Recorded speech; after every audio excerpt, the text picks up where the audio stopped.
વિદ્યાર્થી મિત્રોનું સ્વાગત કરું છું અમારી ચેનલ ઓફિસર્સ ટાઈમમાં. હવે જે નવું પોલીસ કોન્સ્ટેબલનું ફોર્મ ભરવાનું છે તેમાં જરૂરી દસ્તાવેજ કયા છે તે અંગે આપણે વાત કરવાના છીએ. કે તમારે ફોર્મ ફિલઅપ કરવું હોય, ફોર્મ એપ્લાય કરવું હોય તો તમારે જરૂરી ડોક્યુમેન્ટ્સ કયા છે તે અંગે આપણે વાત કરવાના છીએ. હવે સૌપ્રથમ તો તમારે આધાર કાર્ડ જરૂરી છે. ઓળખનો મહત્ત્વના પુરાવા તરીકે આધાર કાર્ડ, કારણ કે આધાર કાર્ડનો જે નંબર હશે તે નાખવાનો આવશે કે 2899.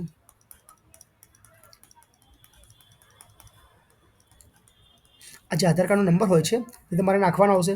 ત્યારબાદ ધોરણ 10ની માર્કશીટ અને સર્ટિફિકેટ અથવા તો સર્ટિફિકેટ, ધોરણ 10ની માર્કશીટ જરૂરી છે. આ કમ્પલસરી રાખવામાં આવી છે. સમજો મિત્રો, સૌપ્રથમ તો આવશે આધાર કાર્ડ, બીજા નંબરે આવશે ધોરણ 10ની માર્કશીટ, ત્રીજા નંબરે શું જરૂરી છે કે ધોરણ 12ની માર્કશીટ અને પોસ્ટ પ્રમાણે જરૂરી રહે છે. જ્યારે લિવિંગ સર્ટિફિકેટ ખૂબ જ જરૂરી છે કે તમારે એલસી ફરજિયાત છે. એલસી જન્મ તારીખ અને વ્યક્તિગત માહિતીનો સાચો પુરાવો એલસી છે, માટે એલસી જરૂરી છે. કે જ્યારે પણ તમે ફોર્મ ભરવા બેસો ત્યારે આ જરૂરી આ ઇમ્પોર્ટન્ટ ડોક્યુમેન્ટ્સ છે કે ઇમ્પોર્ટન્ટ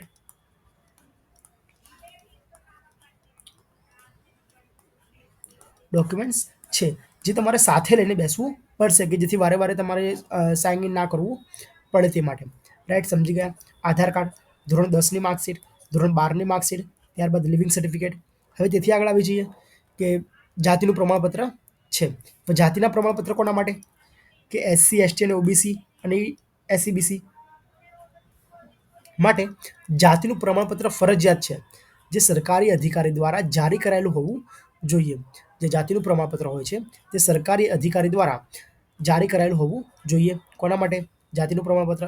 હવે આવશે નોન ક્રિમિલિયર સર્ટિફિકેટ્સ, જે માત્ર ઓબીસી અને એસસીબીસી માટે છે. એસસી અને એસટી વાળાને ત્યાં લાગુ પડતું નથી. માટે આ બંને માટે શું જરૂરી છે કે નોન ક્રિમિલિયર. હવે તેમાં માન્ય સમય મર્યાદાવાળું હોવું જોઈએ, કે આનો અમુક સમય લિમિટ નક્કી કરી છે તે લિમિટની અંદર આ હોવું જોઈએ. રાઈટ. હવે તેથી આગળ કે ઈડબ્લ્યુએસ, કે ઈડબ્લ્યુએસ કેટેગરી ધરાવે છે તે લોકોને સર્ટિફિકેટ જો લાગુ પડે છે તો તે લોકોએ સર્ટિફિકેટ લાવવાની જરૂર છે. હવે આર્થિક રીતે નબળા વર્ગો માટે ડોમેસાઇલ સર્ટિફિકેટ. આ શું છે કે ગુજરાતમાં રહેવાસીનો પુરાવા તરીકે ડોમેસાઇલ સર્ટિફિકેટ ખૂબ જ ફરજિયાત છે. સમજી ગયા? સૌપ્રથમ શું હતું? તે હતું આધાર, બીજા નંબરે એલસી, ત્યારબાદ શું હતું? લિવિંગ સર્ટિફિકેટ આવી ગયું, તેની ઉપર આધાર, 10માની માર્કશીટ, 12માની માર્કશીટ, 4 વસ્તુ થઈ ગઈ ખૂબ જ મહત્વની. ત્યારબાદ આવી ગયું જાતિનું પ્રમાણપત્ર, નોન ક્રિમિલિયર, ઈડબ્લ્યુએસ સર્ટિફિકેટ અને ડોમેસાઇલ સર્ટિફિકેટ. હવે આગળ કે પાસપોર્ટ સાઇઝનો ફોટો.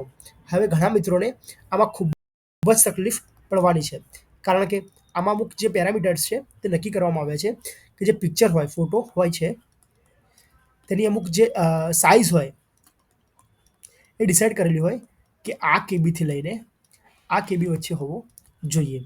આ કેવી રીતે કરવાનું? અને જો તમને તકલીફ જ પડતી હોય તો તમે અમને ડાયરેક્ટ સંપર્ક કરી શકો છો, અને જેટલા પણ મેં તમને ડોક્યુમેન્ટ્સ કીધા છે તે બધા અમને વોટ્સએપ કરી શકો છો. કે તમે મને જેટલા ડોક્યુમેન્ટ્સ છે તે વોટ્સએપ કરશો તો અમારી ટીમ દ્વારા તમને ફોર્મ ભરી આપવામાં આવશે. રાઈટ.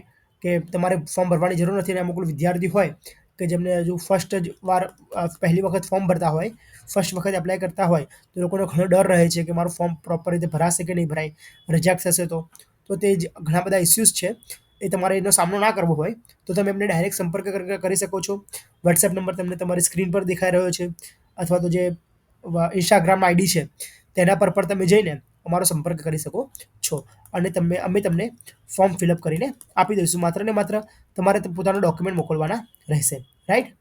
હવે પાસપોર્ટ સાઇઝનો ફોટો, જે સાઇઝની મેં વાત કરી હતી, સફેદ શું કહેવાય, હવે આમાં તમારે અમુક પેરામીટર્સમાં મેં વાત કરી કે તમારે ગૂગલ્સ પર એના ના હોવા જોઈએ, વગેરે વગેરે અંદર ના હોવું જોઈએ. તે પેરામીટર્સ આપણે આગળ જોઈ લઈશું. રાઈટ. હવે 10મા નંબર શું છે કે સ્કેન કરેલી સિગ્નેચર, કે તમે જે સાઇન કરો છો એ સાઇનમાં પ્રોપર રીતે સ્કેન કરેલી હોવી જોઈએ. કે તમે એકદમ બ્લેન્ક પેપર લો છો, બ્લેન્ક પેપરમાં અહીં તમારે સહી કરવાની છે અને તેને સ્કેન કરીને તમારે અપલોડ કરવાની રહેશે. બસ. સાઇનમાં પણ, સિગ્નેચરમાં પણ અમુક કેબીથી લઈને અમુક કેબી સુધીનું લિમિટ આપેલી હોય છે, જે તમારે ડિક્રીઝ અથવા ઇન્ક્રીઝ કરીને ફોટો સિગ્નેચર સ્કેન કરવાનું રહેશે. હવે તમારે બીજું શું મોકલવાનું છે કે મોબાઈલ નંબર અને ઈમેલ આઈડી.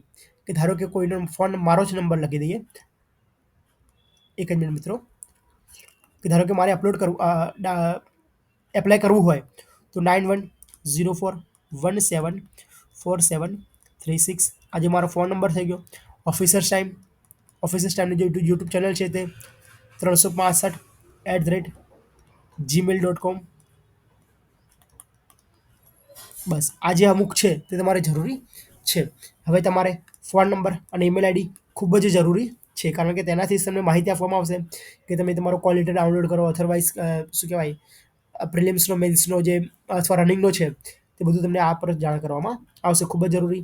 ત્યારબાદ તમામ સૂચનાઓ માટે એક્ટિવ હોવું જોઈએ. હવે જે તમારો ફોન નંબર આપેલો છે, હવે તે ખૂબ જ ધ્યાન રાખજો કે મોબાઈલ નંબર છે તે તમારો પરમેનન્ટ હોવો જોઈએ, વારે વારે બદલતા હોય તેવો ના હોવો જોઈએ.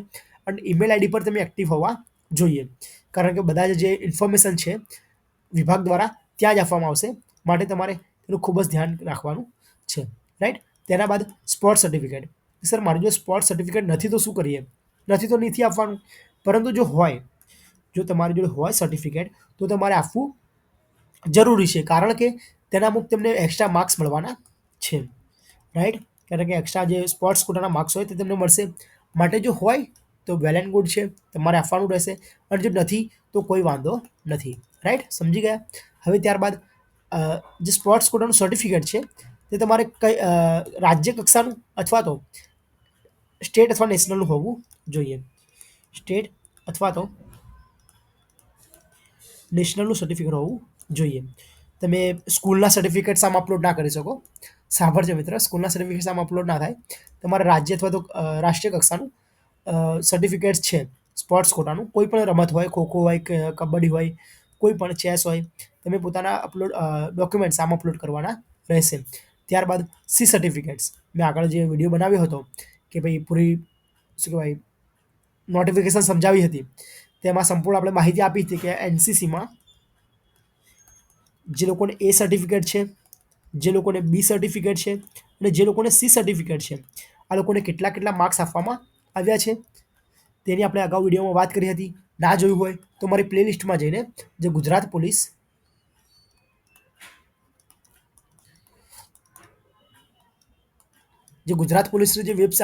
અમારી પ્લેલિસ્ટ છે તેના પર જઈને તમે સંપૂર્ણ વિડીયો જોઈ શકો છો, કે જેથી તમને સંપૂર્ણ આઈડિયા આવી જશે કે સર આની એક્ઝામ પેટર્ન શું રહેવાની છે, એક્ઝામની પેટર્ન શું રહેવાની છે. ત્યારબાદ ટોટલ માર્ક્સ કેટલા રહેવાના છે. બુક લિસ્ટ પણ આપણે સમજાવવામાં આવી છે. બુક લિસ્ટ માટેનો પણ સમજાવવામાં આવી છે, તે તમે આગળ જઈને જોઈ શકો છો અમારા પ્લેલિસ્ટમાં. રાઈટ. હવે આપણે વાત કરી દઈએ કે એનસીસીમાં જે લોકો એ, બી અને સી સર્ટિફિકેટ ધારકો છે તે લોકો માટે પણ સારા એવા માર્ક્સ ફાયદાકારક છે, કે લોકોને એક્સ્ટ્રા માર્ક્સ આપવામાં આવશે. રાઈટ, સમજી ગયા? હવે તમારે એક ડિટેલ્સમાં જોઈ લઈએ કે શું શું જરૂર હતું. કે સર આધાર કાર્ડ, ધોરણ 10ની માર્કશીટ, ધોરણ 12ની માર્કશીટ, લિવિંગ સર્ટિફિકેટ, બરાબર. તેથી આગળ શું કહી દીધું, પાસપોર્ટ સાઇઝનો ફોટો, સ્કેન કરેલી સિગ્નેચર, મોબાઈલ નંબર અને ઈમેલ આઈડી, સ્પોર્ટ્સ સર્ટિફિકેટ, એનસીસીનું સર્ટિફિકેટ જો હોય તો, અધરવાઇઝ કોઈ જરૂર નથી. જાતિનું સર્ટિફિકેટ બધા માટે, એસસી, એસટી, ઓબીસી અને ઈડબ્લ્યુ, એસસીબીસી. ત્યારબાદ એસસીબીસી અને ઓબીસી માટે શું છે, નોન ક્રિમિલિયર. ત્યારબાદ માન્ય સમય મર્યાદાવાળું હોવું જોઈએ. શું આ જે સર્ટિફિકેટ તમે આપશો તે માન્ય સમય મર્યાદાનું હોવું જોઈએ. આની લિમિટ નક્કી કરી છે, તેનાથી એ લિમિટ ફિનિશ થઈ જવી જોઈએ નહીં. ઈડબ્લ્યુએસમાં સર્ટિફિકેટ્સ જો તમે લાગુ પડતા હોય તો તમારે આપવાનું રહેશે. ડોમિસાઇલ તમારે આપવાનું રહેશે. ગુજરાતના રહેવાસી તરીકેનો પુરાવો છે તે તમારે ફરજિયાત રીતે આપવાનો રહેશે.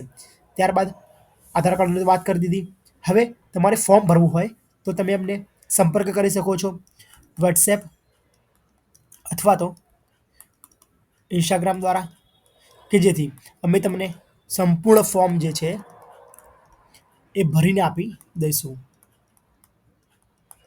રાઈટ, સંપૂર્ણ ફોર્મ ભરીને આપી દઈશું. તમે અમને સંપર્ક કરી શકો છો ઓફિસર્સ ટાઈમની યુટ્યુબ ચેનલને. રાઈટ. તમને સ્ક્રીન પર નંબર દેખાઈ રહ્યો હશે તો પણ એક વખત લખી દઈએ કે 9104174736. 4736. તમે આ નંબર પર સંપર્ક કરીને તમારા ડોક્યુમેન્ટ્સ મોકલી શકો છો, જેથી અમે તમારા ફોર્મ ભરી દઈશું. થેન્ક યુ સો મચ સંપૂર્ણ વિડીયો જોવા માટે. ઓફિસર સ્ટેમની યુટ્યુબ ચેનલ સાથે જોડાયેલા રહો. મિત્રો સાથે શેર કરો કે જેથી તેમને પણ અવનવી માહિતી હોય જે પોલીસ કોન્સ્ટેબલની તે તેમને મળી રહે.